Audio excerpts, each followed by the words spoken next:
জামিয়ার নামে মিথ্যাচার করে মাত্র ২৪ ঘন্টার মধ্যে ১৯০ ডিগ্রি অ্যাঙ্গেলে মোড় নিতে হয়েছে।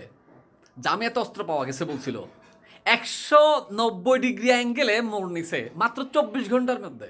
দেখেন, এটাই হচ্ছে জামিয়ার শান, এটাই হচ্ছে সুন্নিয়তের শান, এটাই হচ্ছে কুতুবুল আউলিয়া হজরত কিবলা সৈয়দ আহমদ শাহ সিরকুটি রহমতুল্লাহ আলাইহের শান, মান, ইজ্জত।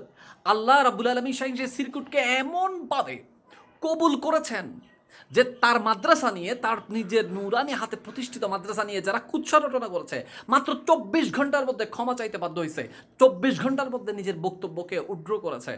এটাই তো জামিয়ার শান। এই কথাটাই ভাবতেছিলাম আসলে।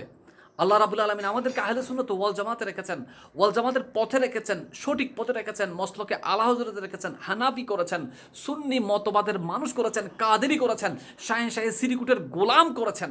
এর চেয়ে বড় পাওনা আর কি হতে পারে? আসসালামু আলাইকুম।